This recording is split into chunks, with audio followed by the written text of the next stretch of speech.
안녕하세요. 사회통합 프로그램 종합평가 실전 모의고사 문제풀이 시간이 돌아왔습니다. 오늘은 제1편 영역별 연습 문제 중에서 기본 연습 문제를 볼 건데요. 사회 부분에 11번부터 20번까지 문제를 풀어보도록 하겠습니다. 자, 11번. 한국의 농촌에 대한 설명으로 옳지 않은 것은 1. 농촌 지역 특산물을 이용하여 지역 축제를 연다. 2. 혼잡 통행료 등의 새로운 제도를 시행하고 있다. 3. 1960년대에는 도시 인구보다 농촌 인구가 더 많았다. 4. 고령화 현상은 농촌이 해결해야 할 대표적인 문제이다. 답은 몇 번일까요? 네, 옳지 않은 답은 2번입니다. 자, 1번 보시면 농촌 지역 특산물을 이용하여 그 지역에서 특별히 생산되는 것들을 특산물이라고 하죠. 그 지역에서 많이 생산되는 것을 가지고 그 지역의 대표 축제를 여는 경우가 많이 있습니다. 그래서 축제를 통해서 그 특산물을 판매하기도 하고 또 사람들이 많이 그 지역을 찾아주면서 이제 관광으로 인한 어떤 수입까지 얻을 수 있도록 축제로 연결하고 있습니다. 자, 혼잡 통행료가 뭐냐면요. 이번에 혼잡 통행료가 나오는데요. 자, 혼잡 통행료는 그 도시에서 교통 혼잡 지역을 통행하는 자가용을 대상으로 통행료를 받는 제도예요. 그래서 혼잡 통행료 제도는 농촌에 대한 설명이 아니고 도시에 대한 설명입니다. 자, 3번. 1960년대에는 도시 인구보다 농촌 인구가 더 많았다. 맞습니다. 산업화가 이루어지기 전에는 농촌에 더 많은 인구가 살고 있었고요. 그러나 그 이후에 뭐 공부나 취업, 어떤 결혼 등을 통해서 농촌을 떠나서 도시로 이동하는 현상이 증가되어서 현재는 도시에 더 많은 인구가 살고 있습니다. 자, 4번. 고령화 현상은 농촌이 해결해야 할 대표적인 문제이다. 고령화 현상은 한국 전체의 문제이기도 하지만 주로 농촌에 할머니, 할아버지들이 많이 남아 계세요. 젊은 사람들은 도시로 이동을 했고 노인들이 농촌에 많기 때문에 고령화로 인한 일손 부족 등 여러 가지 문제가 있는데요. 농촌의 문제로 볼 수 있겠습니다. 그래서 11번에 옳지 않은 답은 2번입니다. 자, 12번 볼까요? 한국의 사회보험에 대한 설명으로 옳은 것은 1. 병원에 갈 때 국민연금으로 의료비를 지원받을 수 있다. 2. 건강보험은 회사에서 일을 하다가 다치면 보상해 주는 것이다. 3. 산업재해 보상보험은 정년 퇴임 이후의 생활비를 지원해 주는 것이다. 4. 고용보험에 가입하면 회사에서 해고된 후 일정 기간 동안 도움을 받을 수 있다. 자, 1번부터 한번 살펴봅시다. 자, 병원에 갈 때 의료비를 지원받을 수 있어요. 이건 국민연금이 아니죠. 뭐예요? 건강보험이죠. 네. 그래서 1번 틀렸습니다. 1번은 건강보험에 대한 설명이고요. 자, 2번. 건강보험은 회사에서 일을 하다가 다치면 보상해 주는 것이다. 자, 회사에서 일을 하다가 다치면 보상해 주는 보험은 건강보험이 아닙니다. 이것은 산업재해 보상보험이죠. 우리가 줄여서 산재보험이라고 말하죠. 그래서 틀렸고요. 자, 3번. 산업재해보상보험은 정년퇴임 이후에 생활비를 지원해 주는 것이다. 자, 정년퇴임하면 회사에서 그 정년이 되면 이제 그만두도록 한 거죠. 그래서 보통 한국에서는 60세 전후로 해서 정년퇴임을 하고 있습니다. 자, 이렇게 정년퇴임 이후에 생활비를 지원해 주는 제도는 산업재해보상보험이 아니고 무엇인가요? 네, 맞습니다. 국민연금입니다.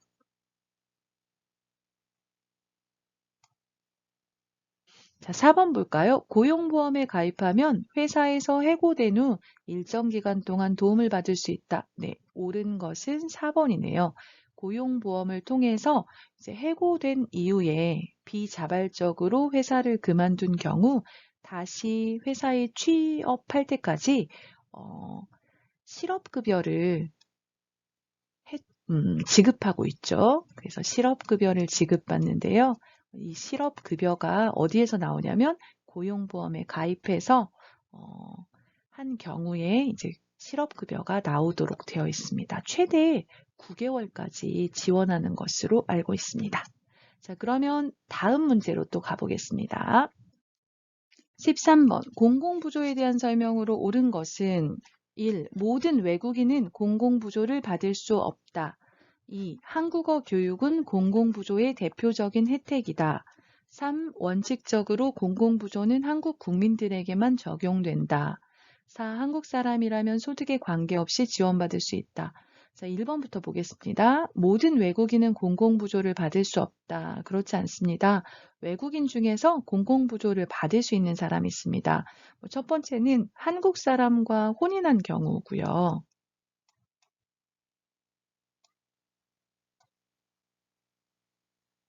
두 번째, 한국인, 한국 국적을 가진 부모나 자녀를 돌보는 사람입니다. 그래서 한국 국적을 가진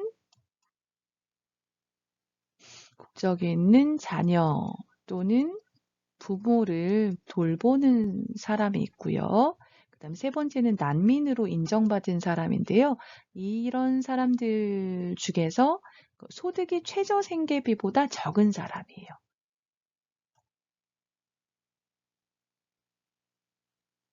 비보다 소득이 적은 사람을 말합니다. 자, 2번 볼까요? 한국어 교육은 공공부조의 대표적인 혜택이다. 그렇지 않습니다. 공공부조는 두 가지가 있습니다. 첫 번째는 기초생활보장제도이고요.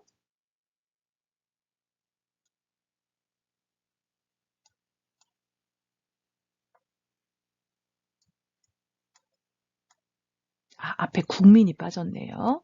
국민 기초생활보장제도고요. 두 번째는 의료급여 제도입니다.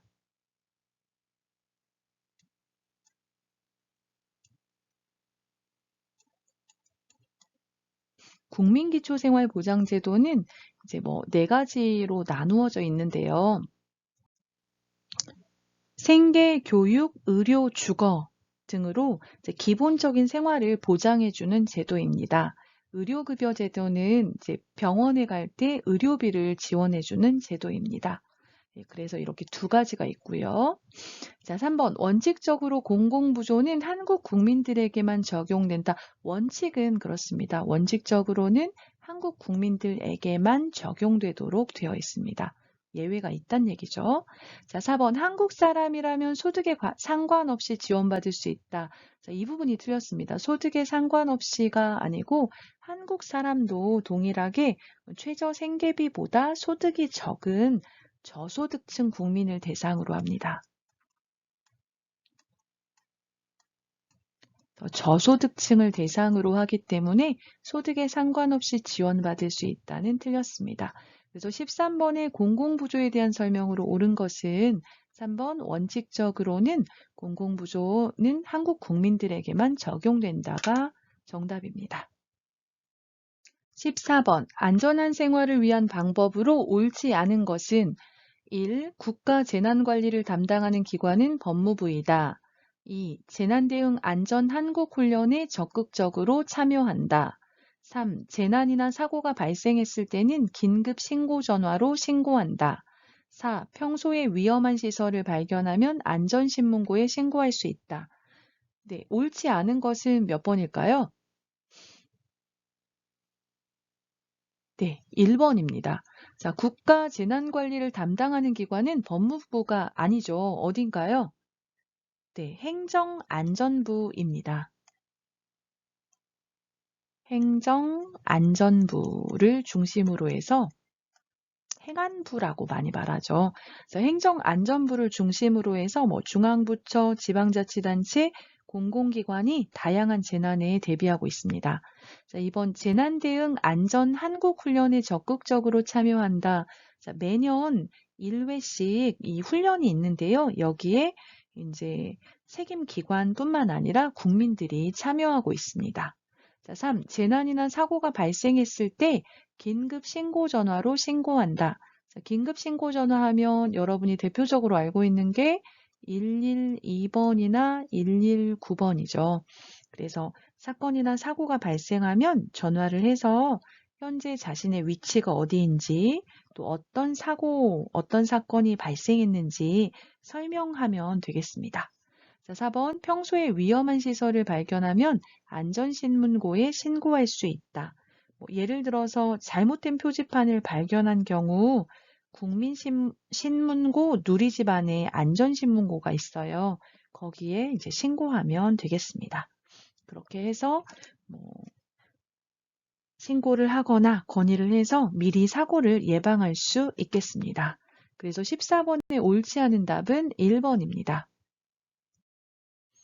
자, 15번 보겠습니다. 한국에서 집을 구하는 방법으로 옳지 않은 것은 1. 전세로 집을 구하는 방식은 한국에서만 사용된다. 2. 최근에는 반전세라는 방식으로 집을 구하기도 한다. 3. 집을 구할 때는 친한 친구와 직접 거래하는 것이 좋다. 4. 보증금을 안전하게 돌려받기 위해서 확정일자를 받는 것이 좋다. 자, 옳지 않은 답은 몇 번일까요? 네, 3번이 옳지 않습니다.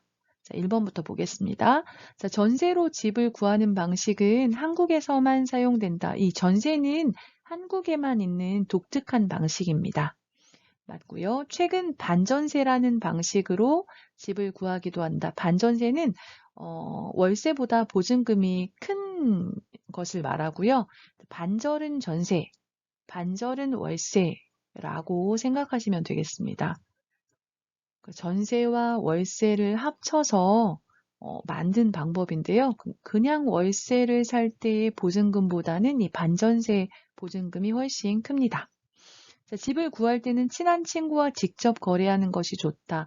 여러분 집을 구할 때는 큰 돈이 이제 오고 가기 때문에 친구하고 거래를 하는 게 좋은 것은 아닌 것 같습니다. 문제가 생길 수가 있고요.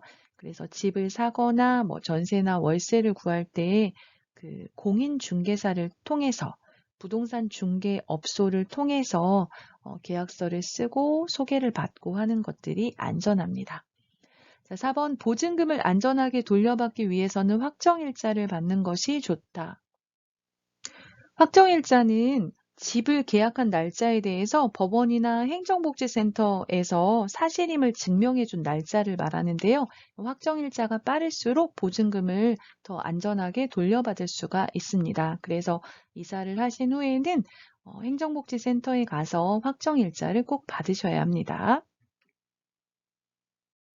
16번 한국에서 사용되는 통신수단에 대한 내용으로 옳은 것은 1. 퀵서비스는 택배보다 저렴하게 사용할 수 있다.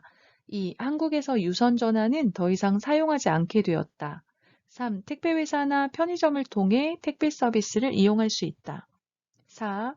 스마트폰은 도시를 중심으로 보급되어 사용하는 데 제한이 있다. 자, 옳은 것은 몇 번일까요? 네, 옳은 것은 3번입니다. 택배회사나 편의점을 통해서 택배 서비스를 이용할 수 있다. 자, 택배회사에서 하고 여러분 편의점에서도 편의점 택배를 운영하고 있습니다. 그래서 이용할 수 있고요. 자, 그러면 틀린 답을 한번 볼까요? 퀵서비스는 택배보다 저렴하게 사용할 수 있다. 자, 퀵서비스는 당일 배송이 가능한 서비스입니다. 택배가 오늘 발송을 하면 내일 도착한다고 하면 퀵서비스는 오늘 발송해서 오늘 도착하는 거죠. 그래서 택배보다 저렴하게가 아니고 훨씬 비싸죠. 비싸지만 빠르게 이용할 수가 있습니다. 자, 2번. 한국에서 유선 전화는 더 이상 사용하지 않게 되었다. 아니죠. 여러분 사무실에서 유선 전화를 많이 사용하고 있고요. 가정에서도 집에서도 사용하시는 분들이 많이 있습니다. 자, 4번. 스마트폰은 도시를 중심으로 보급되어 사용하는 데 제한이 있다. 아니죠. 한국에서는 스마트폰이 널리 보급되어서 도시만 사용하는 것이 아니라 도시든 농촌이든 어디에서든지 자유롭게 사용하고 있습니다. 그래서 16번의 옳은 답은 3번이 되겠습니다. 17번 한국의 의료기관의 종류와 이용 방법으로 옳은 것은 1. 보건소는 국가가 운영하는 공공보건기관이다. 2. 병이 심하지 않은 경우에는 우선 종합병원에 간다. 3. 갑자기 크게 다쳤을 때는 빨리 택시를 타고 병원에 간다. 4. 한의원과 한방병원을 이용할 때는 진료 의뢰서가 필요하다.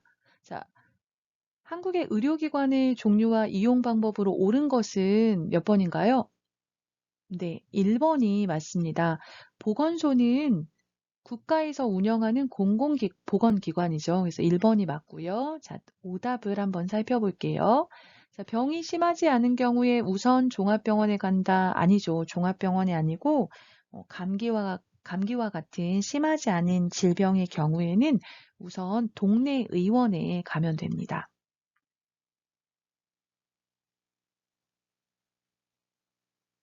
자, 2번 갑자기 크게 다쳤을 때는 빨리 택시를 타고 병원에 간다. 택시가 아니죠. 119에 전화를 해서 앰뷸런스를 타야 되죠. 그래서 119에 전화해서 앰뷸런스를 부르셔야 되고요. 4번 한의원과 한방병원을 이용할 때는 진료 의뢰서가 필요하다. 자, 진료 의뢰서는 종합병원에서 진료를 받아야 할 때 동네 의원이나 보건소에서 발급받아서 종합병원에 갈 때 내는 서류입니다. 그래서 한의원과 한방병원을 이용할 때 진료 의뢰서가 필요하다는 틀린 답이죠. 그래서 여기서 옳은 것을 고르시오 했으니까 정답은 1번이 되겠습니다. 자, 18번 보겠습니다. 제시된 상황과 관련된 전화번호를 알맞게 연결하시오. 1번 화재가 났을 때, 2번 도둑이 들었을 때, 3번 인터넷에서 범죄가 발생했을 때. 자, 화재가 났을 때 얘기했는데요. 화재하면 불이 난 경우를 말합니다. 불이 발생했을 때, 자, 어디로 전화해야 될까요? 그렇죠. 119로 전화를 해야 되겠죠. 자, 2번 도둑이 들었을 때 이건 범죄가 발생된 상황입니다. 자, 범죄가 발생했을 때는 어디로 전화해야 되나요? 네, 112 경찰서로 전화를 해야 되겠죠. 자, 3번 인터넷에서 범죄가 발생했을 때 자, 인터넷에서 일어나는 범죄는 118로 전화하시면 됩니다. 그래서 1번에 C, 2번에 A, 3번에 B가 되겠습니다. 19번 공공부조의 한 형태로 갑작스럽게 어려운 일을 당해 생계 유지가 어려운 저소득층 가구를 지원하는 제도는 무엇일까요? 네, 긴급복지 지원 제도입니다. 여기가 너무 작아서 옆에 써볼게요.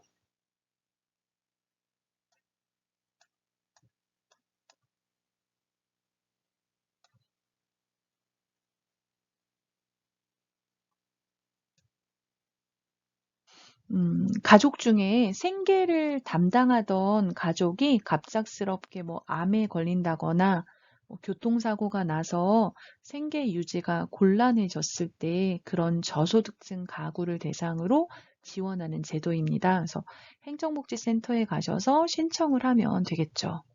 긴급복지 지원 제도라고 합니다. 20번 유네스코가 문맹 퇴치 사업에 세계적으로 큰 공을 세운 사람이나 단체에게 주는 상은 무엇일까요? 네, 세종대왕상입니다.